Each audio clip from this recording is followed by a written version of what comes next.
Merci, monsieur le député. La parole est à madame Marion Maréchal Le Pen pour 5 minutes, madame la députée.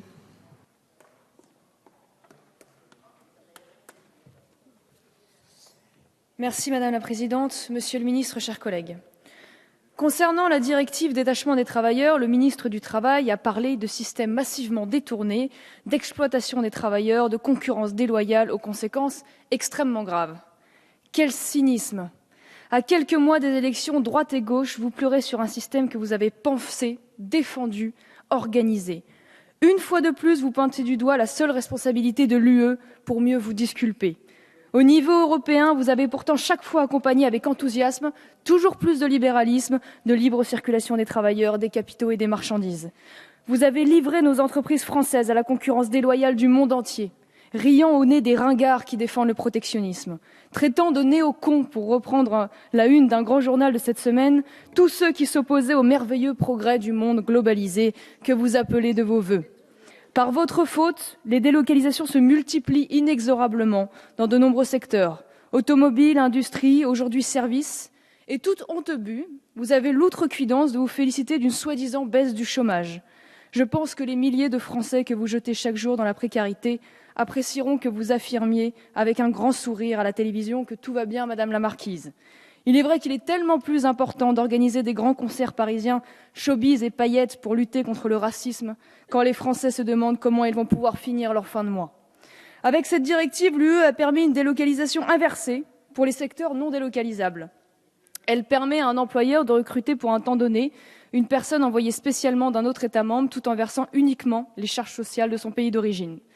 Or, la France a au sein de l'UE le taux le plus élevé de charges sociales rapportées au salaire. Ajoutez à cela le fait que notre salaire minimum est un des plus élevés et que plusieurs de nos partenaires n'en ont pas. Il ne fallait pas être Madame Irma pour anticiper que la directive détachement était un arrêt de mort pour la compétitivité coût de nos entreprises. Les conséquences sont connues. Les entreprises employant des étrangers non résidents gagnent des marchés au détriment de nos entreprises qui n'ont d'autre choix que de licencier. C'est donc la prime à l'embauche étrangère et au chômage français. N'en déplaise à certains collègues, j'assume. Je défends d'abord le travail des Français en France. Alors traitez-moi de xénophobe si vous le souhaitez, pourtant il me semble que c'est la moindre des choses pour un homme politique français. Cette directive génère surtout de très nombreux abus, essentiellement via des entreprises coquilles vides qui installent un siège dans un autre pays de l'Union où salaires et charges sociales sont moins élevés pour pouvoir recruter du personnel qui sera détaché en France. Le phénomène a pris une ampleur considérable ces dernières années. D'après le rapport du sénateur communiste Éric Bosquet, il y aurait en France près de 300 000 travailleurs détachés illégalement. Leur nombre a progressé d'environ 30% par an depuis 2006. Certains pays abusent de ce système. Il faut citer le cas de l'Allemagne, en particulier dans l'agriculture. 90% des personnes travaillant chez le leader allemand de l'abattage venaient en 2010 des pays de l'Est. Résultat, l'Allemagne a augmenté de 550% ses exportations de pièces de porc désossées ces 10 dernières années, contre 20% pour la France. Mais le mécanisme joue aussi à plein dans le bâtiment au profit des entreprises employant des travailleurs espagnols ou portugais, du transport avec les routiers polonais et j'en passe.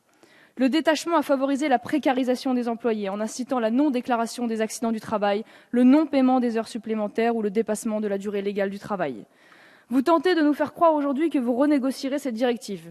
Mais vous savez pourtant bien que nos voisins, en particulier les Anglais et les pays de l'Est, ne lâcheront jamais le bénéfice qu'ils tirent de ce système.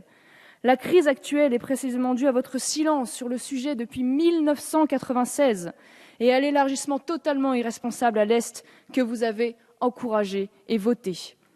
La directive ne prévoyait même pas de garde-fou contre les entreprises fictives. Il apparaissait pourtant évident qu'un détachement présuppose une activité réelle dans le pays d'origine. Quel crédit donner à M. Sapin lorsqu'il menace d'envoyer l'inspection du travail, alors qu'on dénombrait moins de 2000 contrôles en 2011 pour plusieurs centaines de milliers de travailleurs détachés.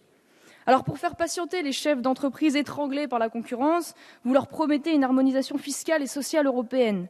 C'est impossible, impossible au vu de l'hétérogénéité des économies structurelles des pays membres, à moins de signer l'arrêt de mort de notre système de protection sociale.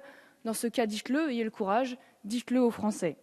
Vous vouliez organiser une libre circulation des travailleurs en Europe, vous avez organisé la concurrence déloyale et la fraude, et demain un standard de protection sociale des travailleurs au rabais. Le Front National demande l'abrogation pure et simple de la directive sur le détachement des travailleurs au sein de l'UE. La seule façon de stopper cette machine de destruction massive de l'emploi est de rompre avec la politique de libre-échange et de défendre la remise en place de frontières économiques. Au moins un seul mérite dans ce rapport, vous admettez vos erreurs. Peut-être un jour irez-vous au bout de votre logique et vous avouerez également que l'immigration massive est aussi une façon d'organiser un dumping social et une déflation salariale. Merci, mais j'ai Madame bien la compris députée. que votre seul objectif était de lutter contre le populisme. Dans Merci, vos mots, Madame la députée. entendons le Front National, bien évidemment, plutôt que de travailleurs.